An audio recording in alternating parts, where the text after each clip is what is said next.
नमस्ते, अस्सलाम वालेकुम, सत श्री अकाल। आज हम पढ़ने वाले हैं हार्ट, मतलब कि करने वाले हैं हार्ट का पोस्टमार्टम कि हार्ट क्या है, हार्ट के अंदर ब्लड आखिर फ्लो कैसे होता है, कहाँ से कहाँ जाता है, वॉल्व का काम क्या है, चैम्बर्स क्या काम करते हैं, चैम्बर्स कितने होते हैं, चैम्बर्स होते क्या है आखिरकार, वाल्व क्या होते हैं और ये क्या काम करते हैं, धमनी का क्या काम है, आरोटा का क्या काम है, वेना कावा का क्या काम है, सब कुछ जानने वाले हैं सिर्फ एक वीडियो में।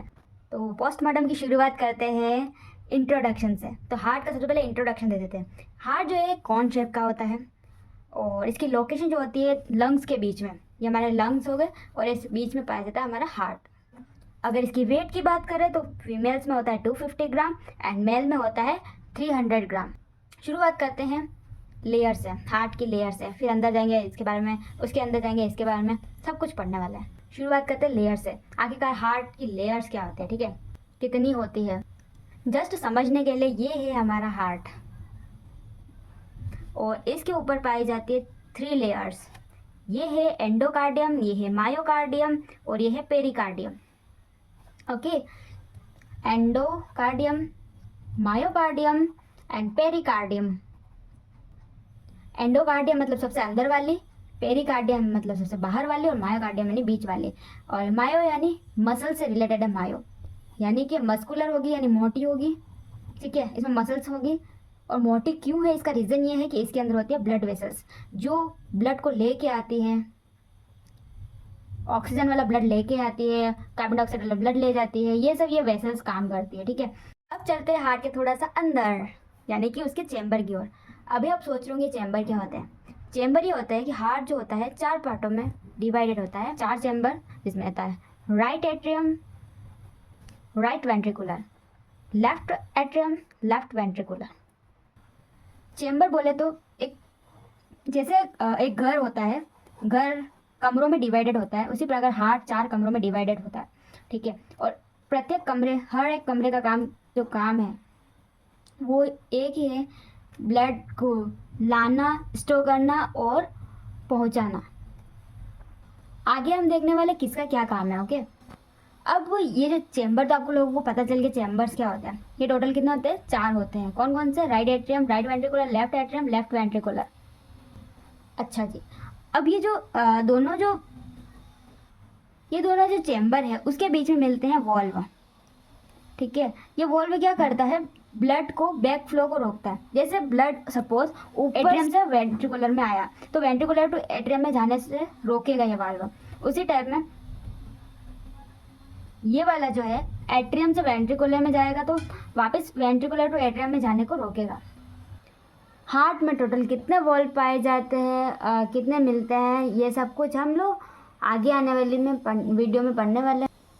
हार्ट में वॉल्व के बारे में कितने होते हैं, वॉल्व तो आपको पता चल गया वॉल्व क्या होता है और वॉल्व का काम क्या होता है, ये तो पता चल गया। कितने वॉल्व होते हैं, कहाँ कहाँ पाए जाते हैं, ये अभी जानना बाकी है, तो आगे आने वाली वीडियो में बताने वाला है। उससे पहले हम लोग चैम्बर की बात कंप्लीट करते हैं कि ये चैम्बर है, कौन से चैम्बर का क्या काम है। देखो, वैसे तो अपना हार्ट होता है यहाँ पे, पर आपको समझाने के लिए मैंने इस हार्ट को निकाल के यहाँ रख दिया। समझ लेना, ये 4 डिब्बे, 4 पार्ट वाला एक हार्ट है, ठीक है, जिसके पास right atrium, right ventricular, left atrium, left ventricular है, ठीक है। अब क्या होगा, जो हमारा लंग है वहाँ से ऑक्सीजन वाला जो ब्लड होगा यानी प्योर ब्लड जो होगा वो आएगा एट्रियम से, एट्रियम से जाएगा वेंट्रिकुलर में, वेंट्रिकुलर से ब्लड जो है हमारा प्योर वाला है, जो हमारे लंग से आया था O2 वाला, O2 वाला मतलब ऑक्सीजन वाला ब्लड, ऑक्सीजन वाला ब्लड यानी प्योर ब्लड। तो ये प्योर ब्लड आया कोशिका के पास आया, ठीक है। हमारी बॉडी पार्ट्स में जो कोशिकाज होते हैं, ठीक है, हमारे पूरा शरीर कोशिका से बना हुआ है, इसीलिए कहते हैं कि cell is a unit of body, यानी कि पूरा शरीर ही कोशिकाओं से मिलकर बना हुआ होता है, ठीक है। तो इन कोशिकाओं के पास आया, सेल्स के पास में आया, ऑक्सीजन वाला ब्लड दिया और यहाँ से जो इन्होंने श्वसन किया और यहाँ से निकाला इन्होंने कार्बन डाइऑक्साइड वाला ब्लड। कार्बन डाइऑक्साइड वाला ब्लड निकाला तो ये कार्बन डाइऑक्साइड वाला यानी इम्प्योर हो गया। कार्बन डाइऑक्साइड मिल गई ब्लड में, मतलब वो ब्लड इम्प्योर हो गया। तो अब ये इम्प्योर ब्लड जाएगा कहाँ, एट्रियम में, एट्रियम से जाएगा वेंट्रिकुलर में, वेंट्रिकुलम से ये जाएगा कहाँ पे, लंग के पास में, क्या करने, प्योर होने। ऐसे क्या होगा, यहाँ पे ऑक्सीजन और कार्बन डाइऑक्साइड का इम्पोर्ट एक्सपोर्ट होगा। उसकी वजह से जैसे कि इस ब्लड में से कार्बन डाइऑक्साइड ले ली जाएगी एंड ऑक्सीजन पुट कर दी जाएगी, जैसे वो ब्लड फिर से ऑक्सीजन वाला हो जाएगा, एक्सपोर्ट होगा। उसकी वजह से जैसे कि इस ब्लड में से कार्बन डाइऑक्साइड ले ली जाएगी एंड ऑक्सीजन पुट कर दी जाएगी, जैसे वो ब्लड फिर से ऑक्सीजन वाला हो जाएगा। हमने वाला सांस लेते ऑक्सीजन नहीं। अब मैं आपको मैकेनिज्म बताने वाली हूँ कि यहाँ पर आखिरकार कैसे कार्बन डाइऑक्साइड और ऑक्सीजन का एक्सचेंज होता है। ये हमारा लंग है, ठीक है। लंग में होती है हमारी एयर से, सब जानते हैं। और ये जा रही है हमारी ब्लड वेसल, ओके। यहाँ से आता है ऑक्सीजन जो हम लोग लेते हैं, ठीक है। हमारा जो ऑक्सीजन, देखो ऑक्सीजन ली यहाँ से, यहाँ आई, कहाँ आई, एयर से ऑक्सीजन आई, ब्लड में घुली और ऑक्सीजन वाला ब्लड चला गया। एंड फिर यहाँ से हम कार्बन डाइऑक्साइड जो इस ब्लड में से निकली बाहर और बाहर निकल गए, ठीक है। तो ऐसे ऑक्सीजन और कार्बन डाइऑक्साइड का एक्सचेंज हो जाता है। सो इस तरह हमारा ब्लड जो होता है फ्लो करता है हार्ट में। अच्छा जी, अब यहाँ तक तो आपको समझ में आ गया होगा कि अब आपको इजी हो जाएगा मैं जो बोलने वाली हूँ वो समझना। वेना कावा कौन सी थी? ये वाली, जो कि ये पूरी बॉडी से जो है इम्प्योर ब्लड लेके आ रही है, इसको क्या बोलते हैं? Vena cava. कहाँ है वेना कावा? ये रही वेना कावा, ठीक है। पूरे ब्लड में, पूरे बॉडी में ऑक्सीजन वाला ब्लड सप्लाई कर रही है कौन? अरोटा। कौन अरोटा? ये है अरोटा, ये सॉरी ये वाली अरोटा है जो पूरी बॉडी में ऑक्सीजन का सप्लाई कर रही है। ये है पल्मोनरी आर्टरी जो क्या कर रही है? ये पल्मोनरी आर्टरी जो कि कार्बन डाइऑक्साइड वाला ब्लड फुफ्फुस तक ले जा रही है। और ये पल्मोनरी वेन जो कि ऑक्सीजन वाला ब्लड फुफ्फुस से लेके आ रही है। फुफ्फुस, फेफड़ा, अंडरस्टैंड? पल्मोनरी, फेफड़े को ही बोलते हैं पल्मोनरी, ठीक है। फुफ्फुस को ही पल्मोनरी बोलते हैं। इसलिए नाम क्या हो गया? ये क्योंकि फेफड़े से आ रहे हैं इसलिए इसका नाम पल्मोनरी पड़ गया। और ये फेफड़े से लेके आ रही है, इसका पल्मोनरी नाम, पल्मोनरी नाम के आगे ऐसे इसीलिए लगा है क्योंकि फेफड़े से आ रही है वो। देन अब इसमें अपन समझ लेते हैं ब्लड सर्कुलेशन। क्या हुआ? पूरी बॉडी से इम्प्योर ब्लड कौन ले आई? वेना कावा लेके आई यहाँ पे, ओके। यहाँ पे लेके आई, यहाँ से आई राइट एट्रियम में, राइट एट्रियम से राइट वेंट्रिकुलर में गई। राइट वेंट्रिकुलर में ब्लड कहाँ जाने वाला है? पल्मोनरी आर्टरी के पास में। ये पल्मोनरी आर्टरी कहाँ जाएगा? ये जो कार्बन डाइऑक्साइड वाला ब्लड, याद रखना, ये जा रहा है पल्मोनरी आर्टरी। पल्मोनरी आर्टरी कौन सी वाली? जो कि कार्बन डाइऑक्साइड वाला ब्लड किसके पास ले जा रही है? फेफड़े के पास, फुफ्फुस के पास में, लंग के पास में। Got the point? हमारे लंग के पास गया था कौन सा वाला? कार्बन डाइऑक्साइड वाला ब्लड। तो ऑक्सीजन वाला ब्लड कौन लेके आएगी? Pulmonary vein. तो ये वाली जो वेन्स है वो पल्मोनरी वेन्स है। ये क्या कर रही है? ऑक्सीजन वाला ब्लड लेके आ रही है। ये ले जाएगी ब्लड कहाँ पर? एट्रियम से, एट्रियम से वेंट्रिकुलर, वेंट्रिकुलर कहाँ ले जाएगी ऑक्सीजन वाला ब्लड? अरोटा के पास में। ये अरोटा क्या करने वाली है? हमने पढ़ा था ये अरोटा अपने बॉडी पार्ट में ऑक्सीजन वाला ब्लड को सप्लाई करेगी। हार्ट का काम तो आपने समझ लिया है, ठीक है। और इन ये जो वॉल्व है ये है ट्राइकप्सिड वाल्व, ये बाइकप्सिड वाल्व। ये वाल्व का काम ये है कि ये ब्लड को बैक फ्लो को रोकती है। एक बार इधर ब्लड आ गया फिर दोबारा उधर नहीं जाएगा, वो आगे आगे बढ़ता जाएगा। किसकी वजह से? इन वाल्व की वजह से। ये पल्मोनरी वाल्व हो जाएगा, या अरोटा वाल्व हो जाएगा। ये नाम याद रखने में तो आपको कोई दिक्कत ही नहीं होनी चाहिए क्योंकि पल्मोनरी से जो है पल्मोनरी वाल्व अरोटा से जुड़ा हुआ है, अरोटिक वाल्व। हो गए, इतना तो समझ गए होंगे। अब चलते हैं हार्ट के थोड़ा और अंदर।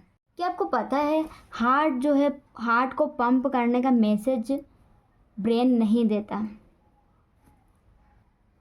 आपने सुना होगा कि हमारा तंत्रिका तंत्र होता है, न्यूरो सिस्टम होता है जो कि ऐसे मैसेज देता है। उसकी वजह से हम लोग, हमारे जितना भी है सांस लेना वगैरह सब कुछ काम होते हैं हमारे बॉडी के अंदर। तो हमारे हार्ट का पंप ब्रेन नहीं करता तो कौन करता? अगर ब्रेन ये काम हैंडल नहीं करता तो अब क्वेश्चन आएगा मन में कि आखिरकार हार्ट को पंपिंग करने के लिए मैसेज कौन देता है? तो अब वही देखने वाले हम लोग, पूरा मैकेनिज्म समझने वाले कि आखिरकार हार्ट धड़कता कैसे है, कौन इसको मैसेज देता है और मैसेज कैसे पहुंचता है। एग्जाम्पल के लिए बना देते हैं वही हमारा लोकल हार्ट। तो पहले तो हम ये देख लेते हैं कि आखिर हार्ट धड़कता क्यों है, हार्ट पंप क्यों होता है और किसके कहने पर होता है। और अगर ब्रेन नहीं करता, मैसेज नहीं देता तो कौन मैसेज देता है? ये है हार्ट्स की लेयर। सबसे पहले एंडोमेट्रियम, पेरीमेट्रियम। ये बीच वाली कौन सी है? Myocardium. Endocardium, pericardium and myocardium. ठीक है, तो ये हमारा है एट्रियम वेंट्रिकुलर। कौन सा? Right atrium, right ventricular. Left atrium, left ventricular. Okay, इसके एट्रियम के या जो मायोकार्डियम है थोड़ा ऊपर, यहाँ पे मिलता है एक नोड, इसको बोलते हैं एसे नोड।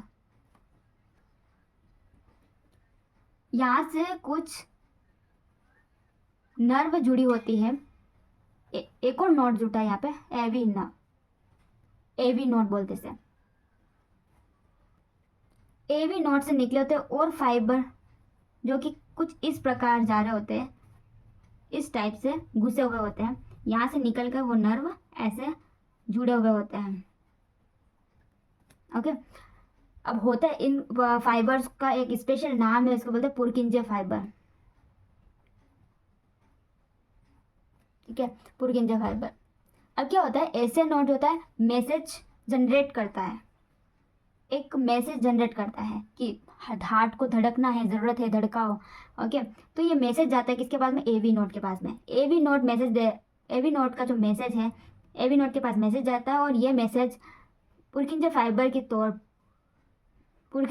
के द्वारा ऐसे पहुंचता है। और ये जो फाइबर्स होते हैं ये एवी नोड के मैसेज देने पर हार्ट को पंपिंग में मदद करते हैं। जैसे ही हार्ट पंप होता है, ब्लड सर्कुलेशन शुरू हो जाता है। यहाँ से ब्लड आया, फिर यहाँ पे गया, देन यहाँ से यहाँ गया, वहाँ गया, एंड ऐसे करके पूरा अपन अभी समझा है ब्लड सर्कुलेशन कैसे होता है। तो उस टाइप से ब्लड सर्कुलेशन होता है हार्ट के पंप करने से।